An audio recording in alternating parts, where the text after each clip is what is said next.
People are building things here in America again, and this moment calls for the best of America, our people. Introducing America's Workforce Academy, built by Meta, a program helping to train the next generation of welders, fiber installers, crew leaders, and more. Paid training, a job, and a path to America's future. Because the future is for everyone.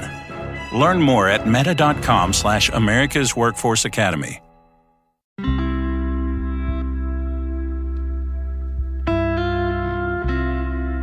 Whether he's driving down the road or flying across the country, you can almost always find Colin Browen carrying the same Pokemon card around. While most people keep their nearly flawless PSA 10 cards safely stored away, Browen keeps his close. Though he has stacks of them back at home, this one holds a completely different value than which characters on the front. It was a gift and serves as a reminder of Browen's purpose in life, telling the stories of survivors. Browen is a filmmaker who's uncovering decades of crimes against children that have been largely ignored, not believed, or swept under the rug.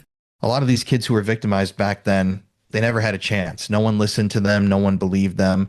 But coming in and actually saying, you know, we believe you, tell us your full story, your truth, and you have, you know, the ability to tell us anything and everything you want. That has been really rewarding because so many people have opened up and shared things with us that they didn't report back in the day because they weren't believed, they weren't listened to. Some of these kids were threatened to stay silent.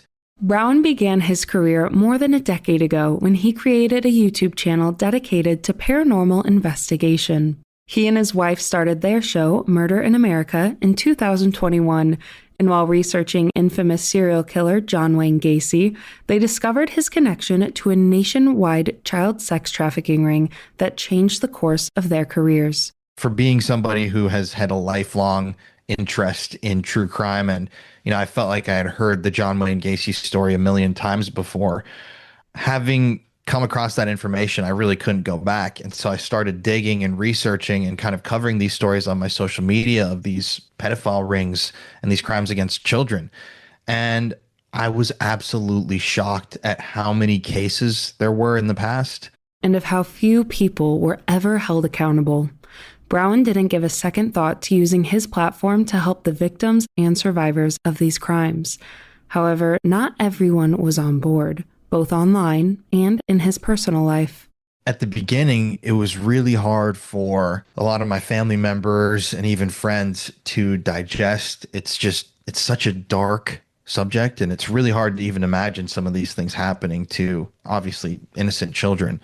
But the blowback that I really got was from, more of a politicized standpoint, or like a mental health standpoint, where, for example, my good friend is a producer. He's worked in the Hollywood system for decades. He's the one that's producing these shows with me. And when I first called him and told him that I wanted to cover this specific story focusing on this child abuse ring from the late 1980s, he literally told me, dude, you need to take a step back. You're sounding like a QAnon, Pizzagate conspiracy theorist. I think you've spent too much time online.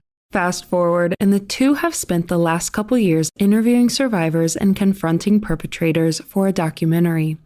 Browen feels like the widespread coverage of the Epstein files has made Americans more aware, and hopes this awareness leads to more justice. It's a lot easier now for people to kind of understand that this has happened many, many times in many different countries, and there's usually the same result. The perpetrators either aren't convicted of anything, they escape, or they die a free man, because usually it's a man.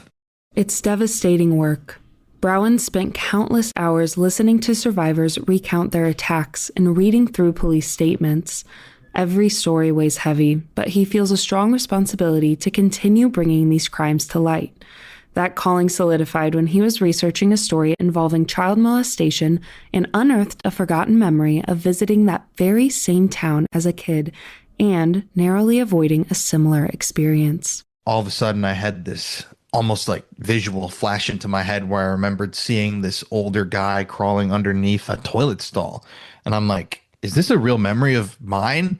And so I immediately called my parents and said, did this happen to me in the city? And then they told me, yeah. And, your dad almost started swinging on the guy. Like, he followed us out of the store. He tried to crawl under the bathroom. He stuck his cell phone under the bathroom stall and was taking pictures of me, which is what I remembered happening. This work has helped Browen and members of his film crew work through some of their own trauma. He says speaking with survivors has had a profound healing effect. The hugs that I've gotten from, survivors and victims after the interviews, and, we spend days with them, like, they're the best hugs. And they're just, everybody, the one thing that they always say is, really, thank you for listening. Thanks for believing us. I've been working on 2 different documentary series now for about 2 years, focusing on 2 of these different historic pedophile rings and these crimes against children. And the one thing that all the survivors and victims have told me is that they just want some sort of justice, and they want to be acknowledged, because so many of these kids weren't believed back in the day when they first came forward and made these allegations. And when you take a look at these stories, there's never a happy ending. There's really never any justice for a lot of these kids. A fact that Browen's hoping to change with his work. It feels really good to be able to use my platforms to spread a message, not only of hope and resilience, but also hopefully a message to people that we can't allow these things to continue happening. I mean, we're at a precipice right now with Epstein where you could either see actual justice done here, and for the first time in American history, this can go the right way, or it can be forgotten. Unfortunately, many cases fall into the latter category. The inaction and lack of accountability is what Browen says is the most frustrating part of this work. You can read these files for yourself. You can interview the survivors like I have. You can visit the locations where this abuse occurred, and you can see for yourself that these things were happening. But to actually sit there and read or find out, some other way that none of these guys were ever held accountable, that definitely weighs heavy on a person's mind. A lot of these perpetrators are dead. Many of them escaped. And then there's also the fact that in some of these cases, it was declared that not a single child was abused by this network, even though we have over a dozen kids now and people that we've talked to that have sat down on camera and claimed they were abused by the same person, even as adults. Browen's had to learn how to separate his work from the rest of his life, a hard task with such heavy topics. To help, he's picked up hobbies like playing video games and collecting Pokemon cards. When I'm not working on these really dark projects, every night I kind of take my cards out, and I've been going through them and organizing them and doing this whole thing. And I'm definitely still in that obsession phase. I've just learned how to kind of taper it back. His sobriety journey has also played a huge part in helping to find peace and enjoy the calm nights after a day of chaos. 3-4 years ago, on a Friday night, I would have wanted to go out, get absolutely blackout drunk, maybe do some drugs, like go down some dark alleyways and just do some crazy stuff.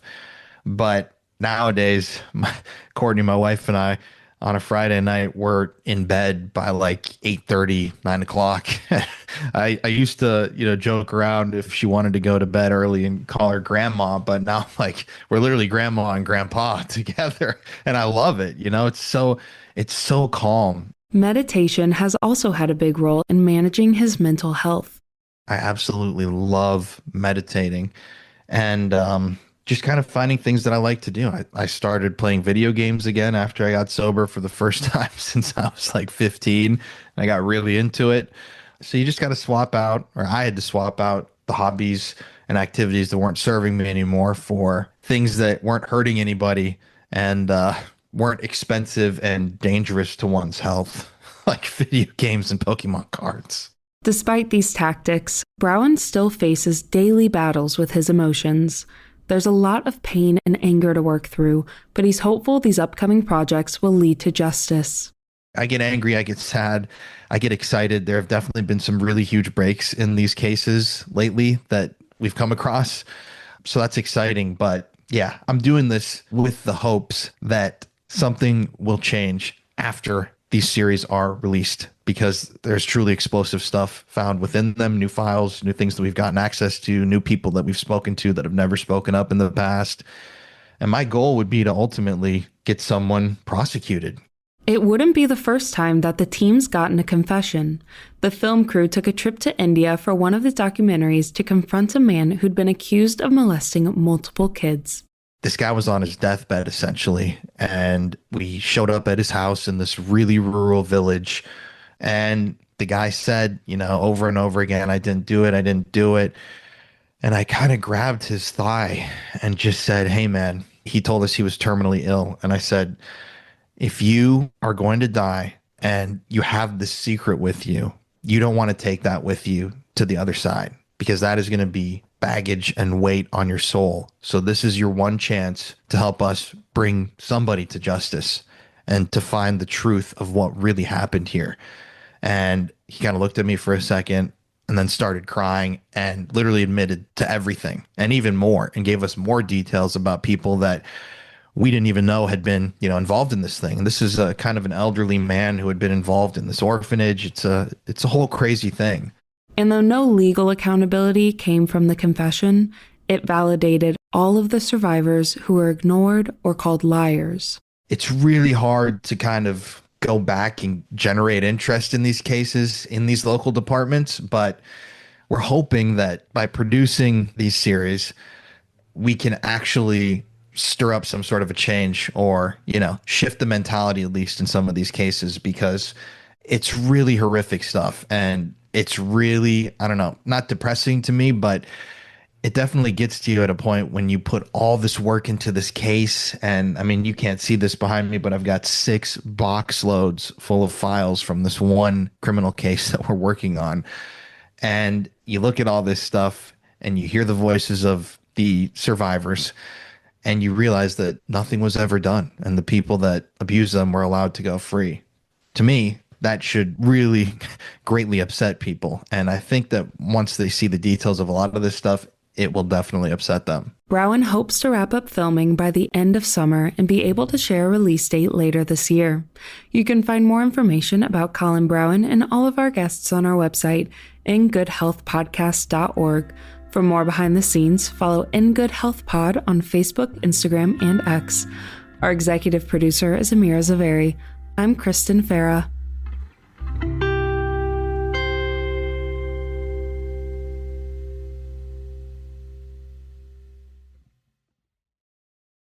Each week on the Viewpoints Radio podcast, you'll hear from our leading experts on an important topic within education, history, society, psychology, and more. As one researcher puts it, nobody waves, but everyone waves back. Once you do offer that initiation and that opportunity, people are more willing to connect with you than you think. Viewpoints Radio podcast is produced by our team of award-winning journalists. Subscribe today by searching Viewpoints Radio wherever you listen to podcasts.